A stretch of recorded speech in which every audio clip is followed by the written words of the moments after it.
Welcome, everyone, to the October meeting of the West Sacramento Area Flood Control Agency.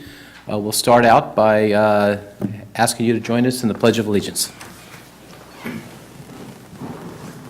I pledge allegiance to the flag of the United States of America and to the republic for which it stands, one nation, under God, indivisible, with liberty and justice for all.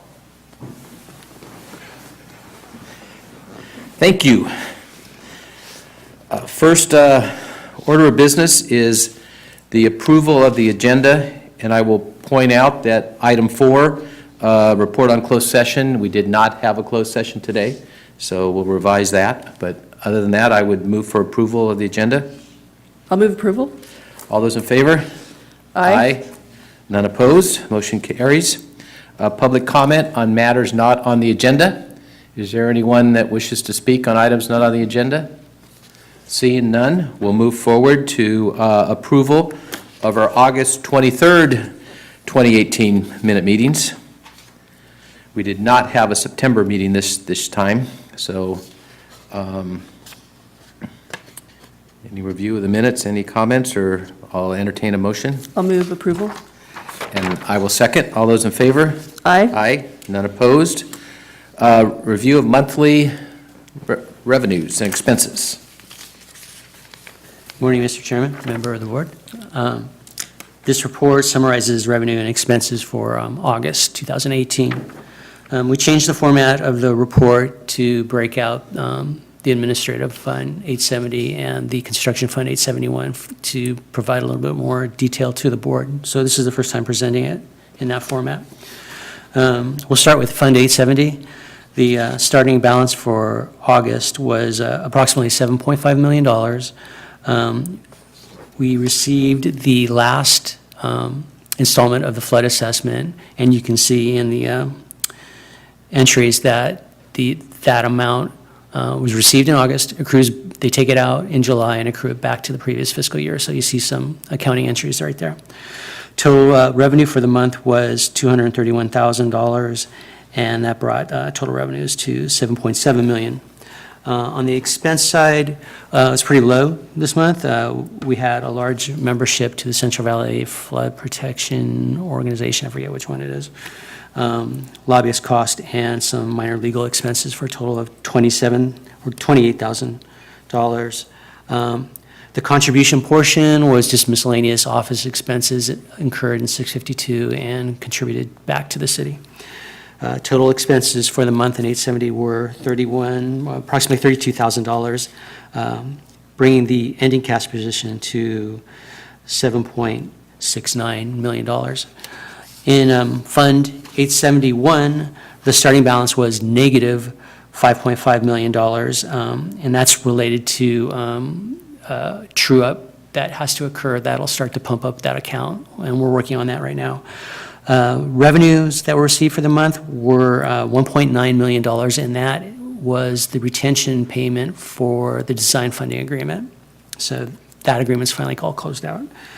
On the expense side, we had work ongoing on the Deepwater Ship Channel piping project for about $1 million and $5.4 million on the Southport Levee Improvement Project for a total of $6.4 million. With the expenses and the negative starting position, the ending position was negative $10 million. Looking at going back to the first page and looking across all our accounts, with the amount parked in the advanced fund account, approximately $35.2 million. The agency's cash position for August was $32.9 million approximately. Do we have, access to the state funds to be able to cash flow? We do. Yeah. Internally, we look at all the funds to look, all the balance sheets across to look at the agency's overall cash position to make sure we're not overall negative. And we've been working with state for we're revising the June quarter amount, and then we're working on August and September right now. There'll be large true-up amounts too. So we'll be bringing over probably like $12 million, $13 million, $15 million from the advance fund into 871. And this month will be pretty sizable too with construction activity. And then construction will probably start to slow down once we get into the wetter weather and stuff like that. And we'll finish up the true ups and we'll see that money moving back over into 871. So yeah, it's there. We just have to make sure we dot the i's and cross the t's to have the documentation in place to move it over. And when it moves over, that will show up in that account 4440, other state grants? Yeah, Okay, yeah. I'll go over that when Yeah. it shows up, yeah. okay. Very good. Anything else? Nope. And I was going to add the city council last night will come to us, I think at our next meeting, approved $1 million for the e-slip repair project. So that'll come to us from the Through what funds? flood in lieu. In lieu? Yeah, Hallelujah. yep. It got approved last night, so it'll come to us next month. Okay, thank you. Thank you, Mark. Item 6, consent agenda. One item, consideration of a contract award for plant propagation. I'll move approval. I would second that. All those in favor? Aye. All those opposed? Hearing none, motion carries. Item 7, proclamation of the West Sacramento Area Flood Control Agency honoring one William Denton. I will move approval of that we make the proclamation. Well, and I will second it. And I would say before we approve it, I'm going to read it. So it's, and it's my pleasure to do so, but this is a proclamation of the West Sacramento Area Flood Control Agency honoring William Denton for his years of service with Reclamation Districts 900 and the West Sacramento Area Flood Control Agency. And I love reading whereases, but whereas William Denton will retire after 50 years of service with Reclamation District 900, serving more than 20 years as a district board president, and has retired after 26 years of service with the West Sacramento Area Flood Control Agency. And whereas the safety and prosperity of the city and community of West Sacramento depends on protection from and the minimizing of flood risk. And whereas such protection is afforded to the community by its levee and drainage systems, the operation and maintenance of these systems requires ongoing effort, diligence, and a degree of self-sacrifice. And whereas William Denton has made policy decisions and provided guidance to staff, including budget review and approval, major levee and drainage system reviews and approval, and oversight during major storm events, including emergency declarations when required. And whereas William Denton provided leadership and guidance in the expansion of the district's pumping facilities from 3 plants to its current 11, and development occurred in the city and the community grew. And whereas William Denton was instrumental in the formation of the West Sacramento Area Flood Control Agency in 1994 and served as on its board for over 26 years, including many years as the board president. And whereas under William Denton's leadership, WSAFCA completed multi-levee improvement projects and initiated construction of the agency's largest project, the Southport Levee Setback Project, leading towards 200-year level of flood protection for the city of West Sacramento. And whereas in 2009, on behalf of WSAFCA, Bill Denton entered into a cost-sharing agreement with the U.S. Army Corps of Engineers to develop a general reevaluation report for the West Sacramento levee system, and whose final Chief of Engineers report for the West Sacramento project was approved by the U.S. Army Corps of Engineers in December 2015. And whereas the United States Congress authorized the West Sacramento project in the Water Resources Development Act of 2016. Now, therefore, be it proclaimed that the West Sacramento Area Flood Control Agency does hereby honor William Denton as a well-earned retirement after more than 50 years of distinguished and dedicated service. Proclaimed on the 18th day of October, 2018. All those in favor? Aye. Congratulations, Bill. You know, there's not many communities that have folks that, you know, are able to and want to serve as long as you have. And you've, you know, formed this organization, yourself, along with Ken Rusich, and probably Bill Klistoff was very instrumental too, and you guys carried this forward for a long time to where we are today, and we really appreciate all your hard work. So, do you have anything to say for us?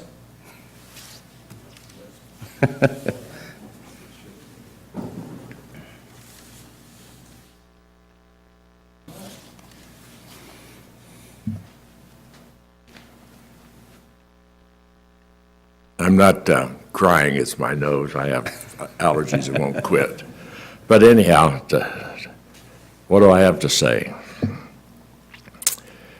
You can't accomplish anything that was on that proclamation without the staff that we have today and the staff we had then. Every single one of them did their job, and it was really a great thing that they did. I can't name off all of them. I'll just say that it just, pardon me, there are just so many people involved in doing this that it's just amazing that it got done.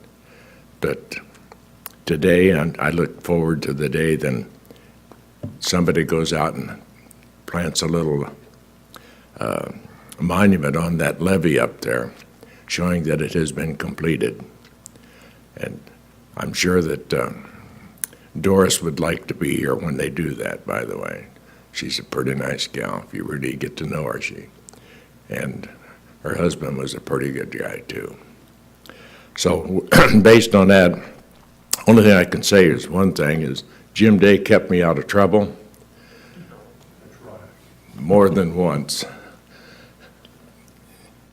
Mr. Kindridge, Mr. Jameson, is probably one of the best engineers we've got. I know he's the best manager we've had since Ken Rusich. And the guy sitting next to him happens to be one hell of a nice guy. Him and I both share something in common. We both have the same hats. He looks after his shiny head, and I look after mine. And we have Paul Dirksen. What can you say about Paul Dirksen? He's a nice man. Believe it or not, a lot of people didn't like him. That he just run into all kinds of problems dealing with people and condemnation and stuff like that. And it just, I know he bent over backwards to see that it was done and done correctly. He really did. And he went a long time without a raise. A long time. Longer than he should have. And, you know, these other guys, I don't know about them. They show up when something's going on. If it's a free meal, I'm sure they'll be there. But they're part of the staff, and they just did, again, they did outstanding jobs. Sometimes I wonder if where they found all these people, because they are very, very intelligent. They've done a good job, and they just looking after everything. And Tom, I can't thank you enough for the assistance that you gave and the times that you have said that, well, you know, there's something else that should be considered and things of this nature. You do a good job, really a good job, you really do. And other than that, there's a guy sitting over here that is thinking about money all the time. And I can assure you of all of the guys that we have, everybody in here, there's the guy that's the best of the best. I really mean that. You really did a good job, really good job. So based on that, I'm going to say thank you, and thank you. I really appreciate it, I really do. It's just kind of amazing that I lasted this long. So, thank you very much. Well, you're welcome, Bill, and the reason we have such good staff that, has been with us and has helped so much is they've had good leadership. And, all these 50 years, you've led the way, on flood, and with no hidden agenda, you're focused, and that's what has brought us to where we are today. So let me bring this to you, and thank you again.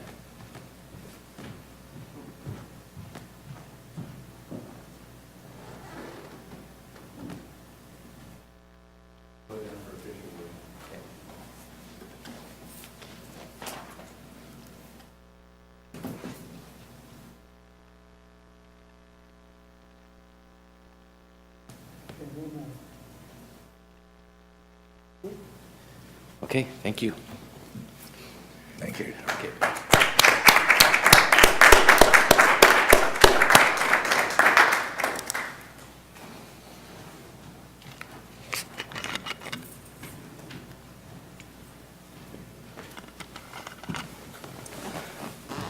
Okey dokey. Number 8, Southport project update. Must be Mr. Toby this month. Chairman Den, members of the board, no Mr. Ken today. He's out on paternity leave. He had a new baby girl last Tuesday, I think 6 pounds, 13 ounces, named Veronica. And I'm happy to report that mom and baby is doing well. Very good. And he'll be back after next week. And I want to say it's been a pleasure working with you, Mr. Den. And, and happy retirement. All right, update on the Southport project. It's been about 2 months since we met last time, so lots happened. And we've done a lot of work in the last 2 months, and we're down in the home stretch now, trying to get the levee up to flood protection by the end of this month, the start of the flood season. Let's see, how do you work this thing? Roll it. It's not working. Oh, there you go. So during the month of September, we didn't have a meeting. In October, a lot of work's been done. We finished a lot of the offset area excavation, seepage berm in segments B through D. A lot of offset area stabilization. They've been working on the 2 south breaches that basically is pretty much complete with the rock work, the erosion control. They're still working on some of the jute netting and coir fabric that needs to be placed. I think they'll be done hopefully by the end of this week, sometime early next week, of all the netting that needs to be done in the south offset area. And they'll complete the rest of the erosion repair, which is the drill seeding and some of the hydro seeding that still needs to be done to complete the work in the south area. In segment A, B1, and G, which is a strengthened in place area, we completed the remaining deep wall in segment G in September. In segment A and B1, they started building up the levee because the conventional wall was complete back in August. Happy to report that most of the work's been done in segment A and B1. G, they're wrapping up. I think they're half a foot from topping out in segment G. They started placing a rock on top of the levee for patrol road. And we hope to hopefully have an initial layer about 6 inches throughout the whole alignment by the end of this month, if not the first 2 weeks in November. To continue to work on the north breach right now, completed most of the rock work. I think there's still some waterside rock that's going to be completed, hopefully by the end of this week. And then they'll move up there and complete the quarter fabric and jute netting to stabilize that area. Ball restoration is ongoing as we go on. Seepage berm placement is pretty much substantially complete, except for a portion between the two access roads, Yacht Club and Sherwood Marina.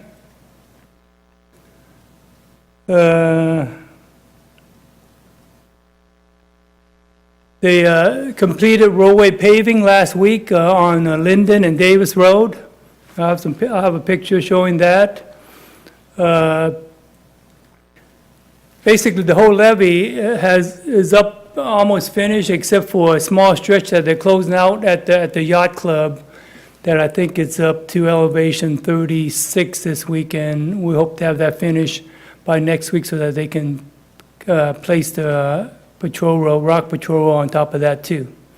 So pretty much the whole levee is up to flood protection, probably in better shape than it was before we started. The sheet pile that's in the north breach, both the south breach, the sheet pile has been pulled this month, and they'll probably be pulling the sheet pile in the north breach once the jute netting's done, hopefully in the next 2 weeks. The remaining work that's going to happen in the next month or so is, they'll finish up the patrol road rock on top of the levee. Of course, they'll finish the embankment work. They'll continue erosion repair, erosion control, seeding, and the jute netting. Also, the erosion control repair work on the riverside in segment C and G. In segment C, the erosion repair work is going to be complete by the end of this week. They'll start some of the in-water woody vegetation placement. They'll be moving up to the north segment G for the remaining of the erosion repair, and hopefully they'll finish up by the end of November, which is the window allowed by the permits. And then, of course, they've started on the post and cable fencing on the land side of the levee, and they'll be rocking the O&M road on the land side of the levee in the next couple of weeks. That's pretty much an update on the construction status. We'll go through some of the photos that was taken last month by our drone consultant.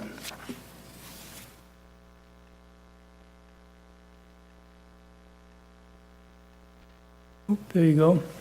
So in segment A, like I said, the levee's been topped out. They've placed, I think, 2 layers of aggregate base road for the patrol road on segment A and B1. So, and then I think the only remaining left is basically hydroseeding the landside and waterside slope, and we'll be complete with that segment.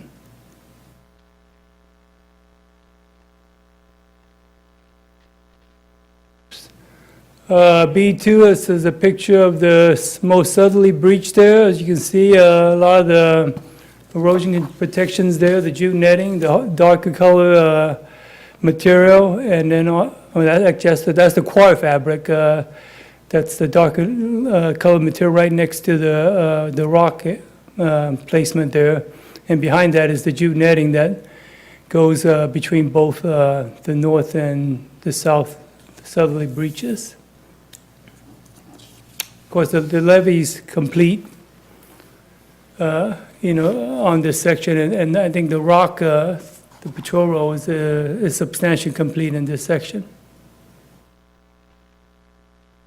Segment C, you can see the northeast breach, where we, during the 2 months, we basically moved the cultural site that we discovered there.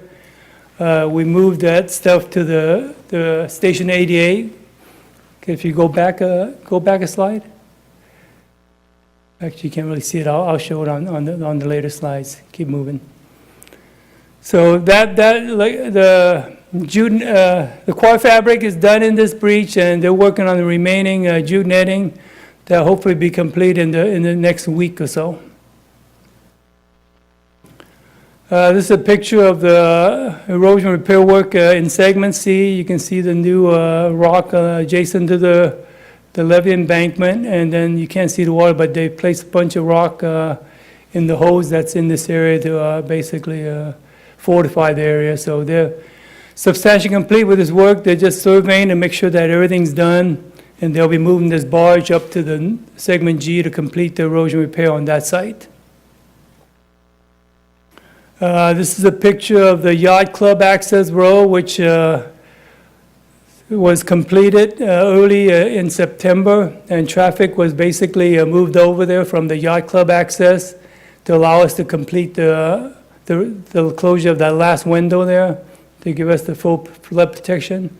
So this is the current access, and we'll probably be paving this sometime in the middle of November when both access roads are complete. This is a picture of the Yacht Club access, which is closed now, and we're basically closing up that window and putting up the last, this is the last part of the levee that's below the finished grade. I think we'll have this complete sometime by the middle of next week. This is segment EF, which the embankment's all complete. They're working on some of the seepage, final seepage berm here. The grading of the offset area is ongoing, and the cultural site here, which is the 3000 South River Road, is graded around, and they'll be working on erosion placement in the next couple of weeks once they're done with the southern offset area. This is the north breach. Like I said earlier, the rock placement has pretty much been done. I think there's a small portion on the water side that's still ongoing and hopefully be completed in this week, early next week. And then the coir fabric will be placed in the next couple of weeks to basically provide erosion protection in this area. And then we'll hopefully get that wrapped up in the next couple of weeks. The levee embankment is complete in this area, which ties into the fix-in-place levee in the north. This is the last segment, segment G, which is the strengthened in place area. Like I said, the levee embankment is up to 39 feet, and they're doing final touches in terms of finishing the side slopes and removing the area that they pushed off to the left when they constructed the deep wall there. They'll be also doing some slope flattening here on the southern portion of the segment G. And then, of course, the erosion repair rock work that will be happening from now to the end of November.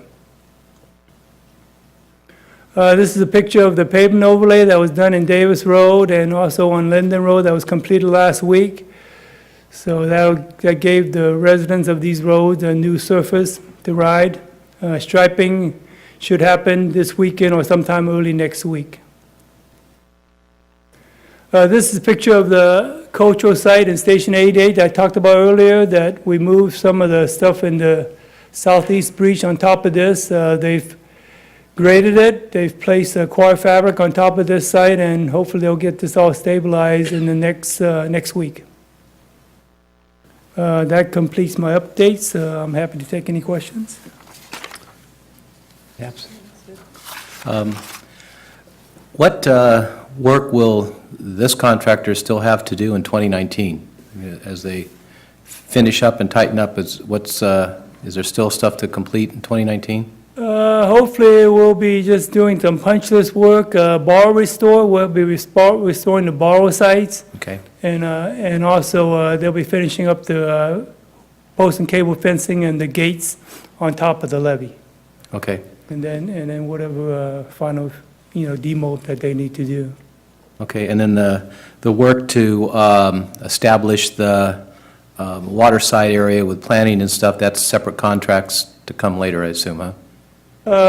The water side, there's some planning that's happening with this project, but the offset area planning project's gonna go out to bid early next year for construction next spring, early summer. Very good. Very good. Thank you. All right. Thank you.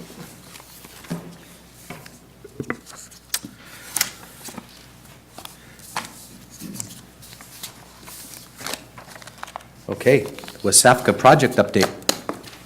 Mr. Faven. Thank you, Chair Ramos and Board.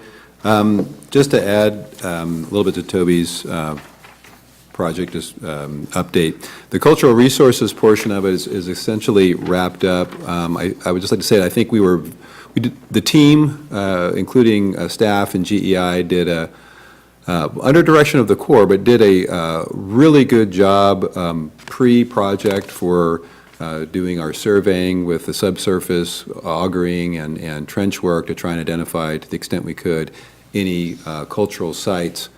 And none of that bared any fruit, which,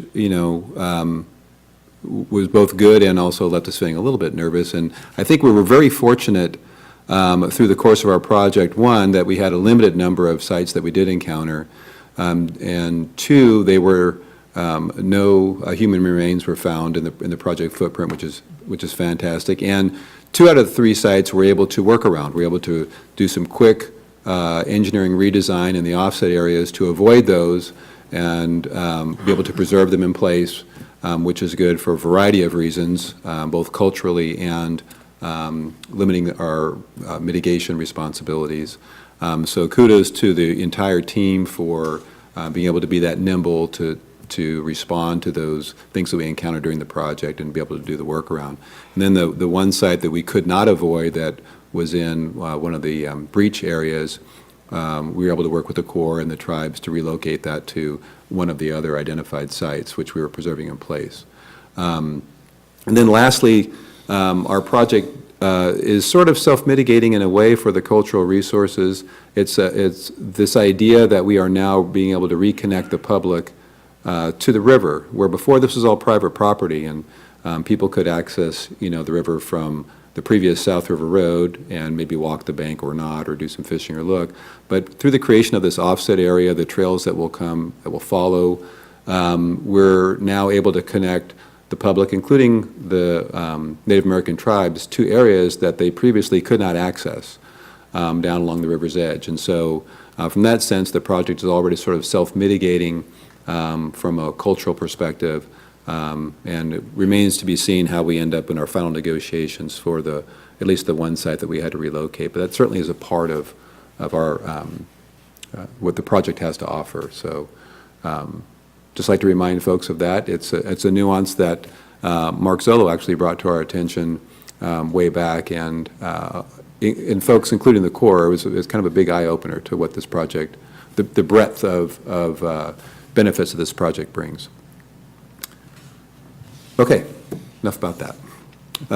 Federal project, the bigger picture and the federal interest. So, the board's aware of where we are with receiving federal appropriations.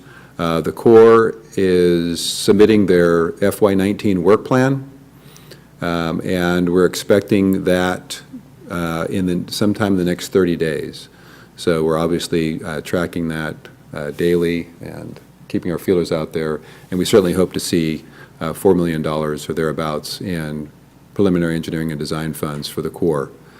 One way or another, we are, in order to keep advancing the federal project and not lose any time, staff is now looking at putting an RFQ or an RFP out on the street for engineering services, so that if the Corps does receive PED funding, then we can work with them to finalize the scope of work and figure out how we're going to share the advanced work on this project, the design work. The agency is certainly responsible for all of the lands and easements and relocations, so there's stuff that we can do, no regrets there.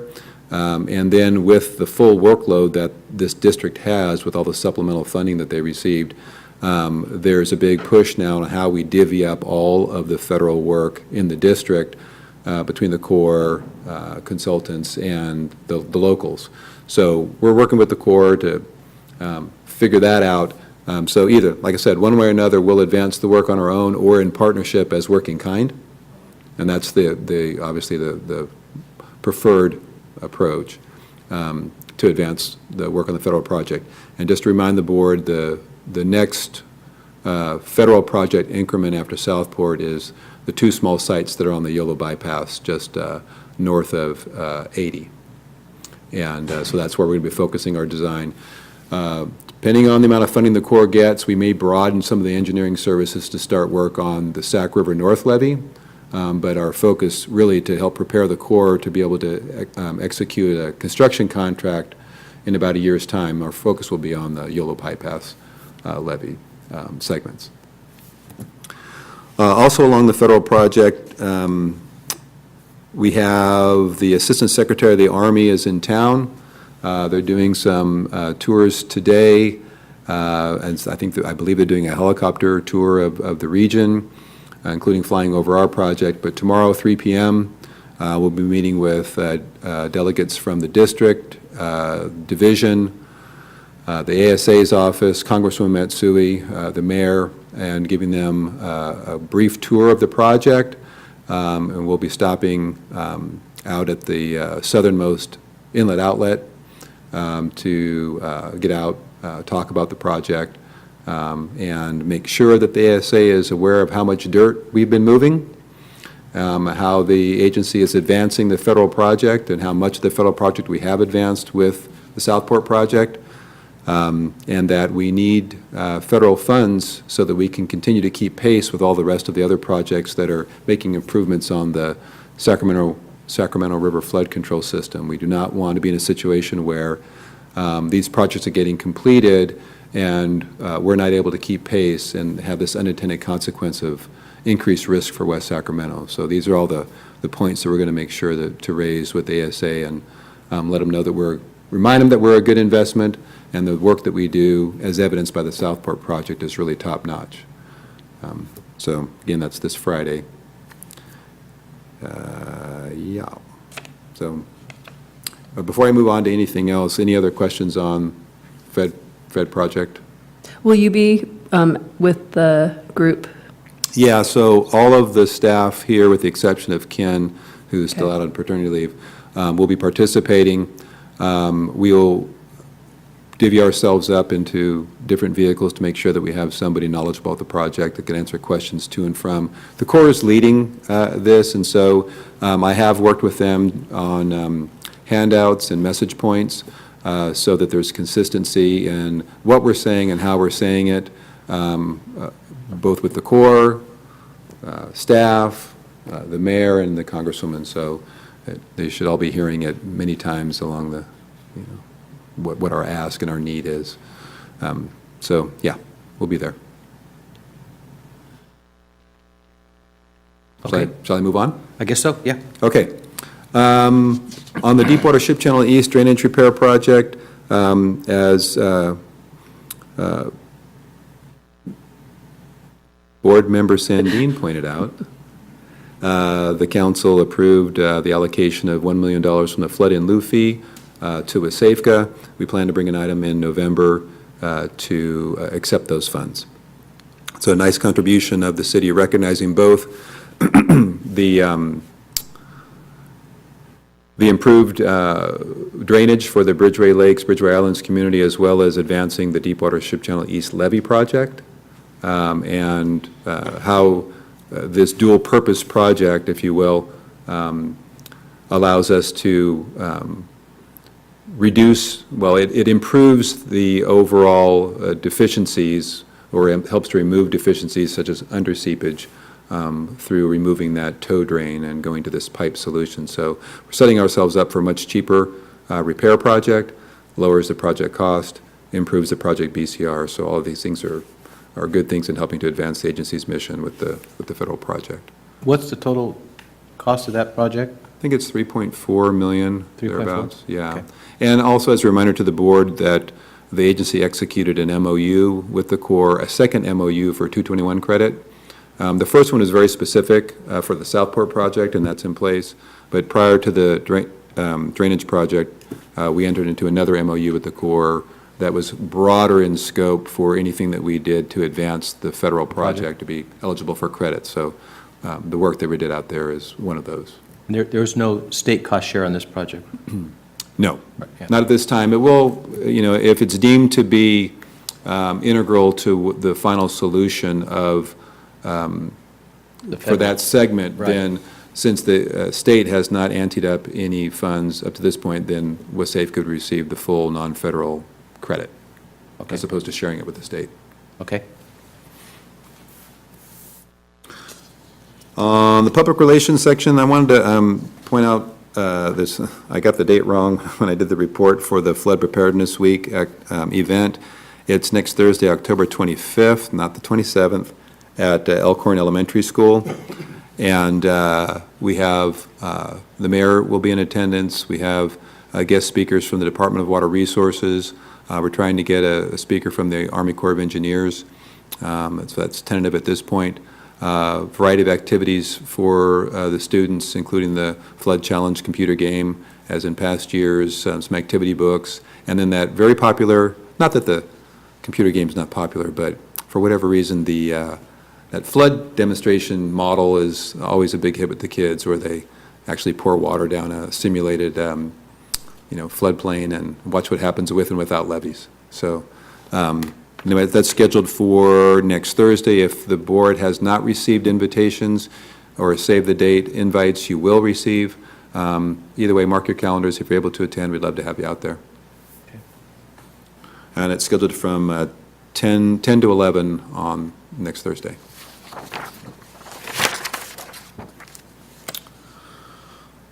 On the emergency preparation, this year's regional coordination meeting was held here at the West Sacramento Galleria. We had representatives well attended by a variety of agencies. Presentations were made by folks from DWR, Cal OES, Army Corps of Engineers, YOLO OES, covering the cadre of making sure we're prepared and how to request resources, how to make sure that we're tracking costs for reimbursement and what the chain of command is and all that kind of stuff. So very informative. And we also got, all of our updated emergency contact numbers and a variety of brochures and how-tos for navigating, things should they happen during the flood season. And then lastly, I wanted to, I'm going to turn this over to Eric Nagy for a very brief description of where we are with the flood management plan, and more in particular about the regional collaborative leaders meetings, group and meetings, as a segue into item number 10 on the agenda. Okay. So before I turn it over to Eric, were there any other questions on the progress report? Go ahead. Do you have any questions? No, I have some comments possibly to make on the, your comments here about lobbying effort, but I'll wait till after we get towards the Okay. end.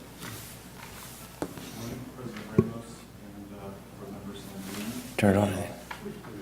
Yep, there we go, it's better. Good morning, Eric Nagy with Larson Warzel and Associates, consultant to WSAFCA. The Lower Sacramento Delta North region has been working for most of this year with a couple of agencies from the state of California, including the Department of Water Resources and California Department of Fish and Wildlife, most notably, on reconvening the Yolo Bypass Cash Loop Partnership, which is 15 member agencies with an acute interest in the Yolo Bypass and making changes to the Yolo Bypass for the purposes of improved habitat and improved flood conveyance, but also considering the regional economy and the importance of agriculture to the region. Over the course of this year, we've developed what's called the Yolo Bypass Cash Loop Roadmap, and that is a document that outlines an approach for stitching together the various project teams that are doing large-scale projects in the Yolo bypass at a program management level, and then using that program management level to work through issues that are common to those projects, and then elevate those issues to the Yolo bypass partnership, which is an executive level organization, as I said earlier, that is 15 local, state, and federal agencies. That partnership is scheduled to reconvene before the end of this year. The date tentatively set, excuse me, is November 14th. And so there have been some executive level meetings in the region recently, the most recent of which President Ramos was able to attend. And that first partnership meeting is where this approach will be presented to the member agencies for endorsement and the allocation of resources, largely labor, to sort of work through the scoping of different solutions to issues that are common to many of these projects. This effort is particularly important for Wesafka in that between the ship channel, the navigation levee, and the location of West Sacramento itself, you're, one whole side, essentially, of most of the bypass. And so, your interest in what these solutions look like, making sure that flood risk reduction continues to be central to the discussion, is, certainly recommended as the partnership moves forward and as the regional effort continues to move forward. Certainly, Greg and others, myself, are consistently involved in that process and looking out for Wesafka's interest. But it's notable that at this point, now it's going to engage in this larger partnership discussion, and that discussion is expected to be a recurring set of meetings, probably 3 or 4 a year for the next few years, to look at these large-scale projects and how to implement them in the bypass. I'll stop there, maybe. Questions? Not questions, but I'll just add a few more comments to it.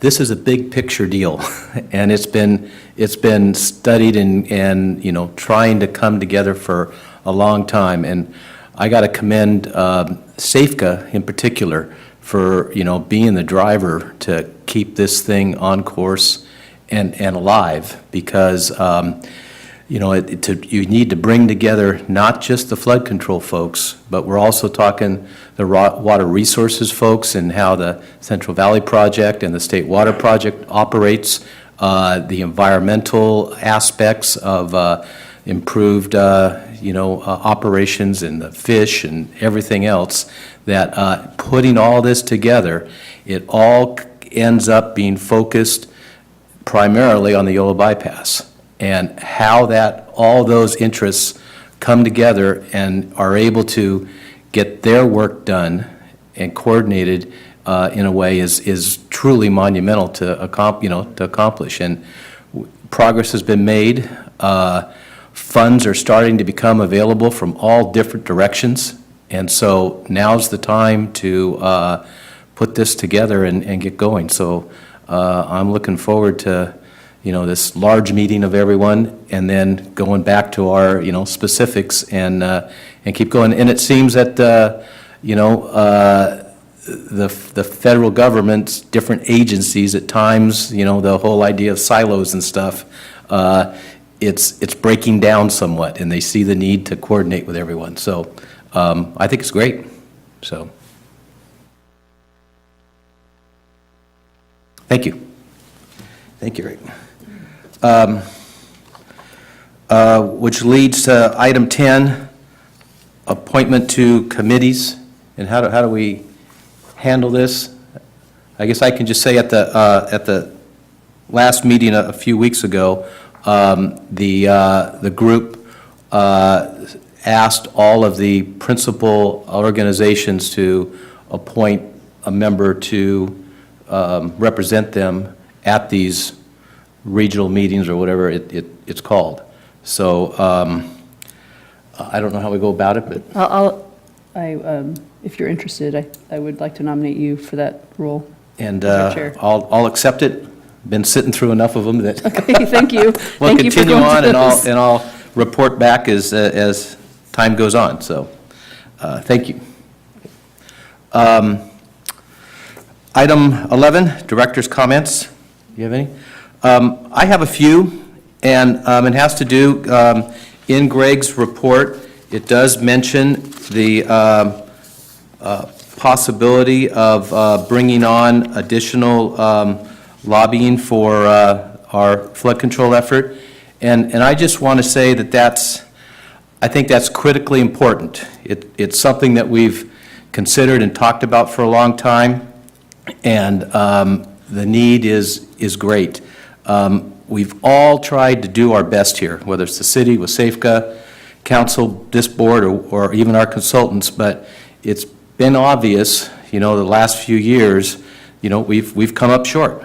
And the issue has been, we've made progress, but not as much as maybe some of the other organizations, and it's not just SAFCA, it's the other organizations up and down the river, whether it's Sabufka or Three Rivers or whatever. They've been able to advance their programs forward, specifically on the federal funding side, and the communal reason for that effort has been they've had effective and focused lobbying back in D.C.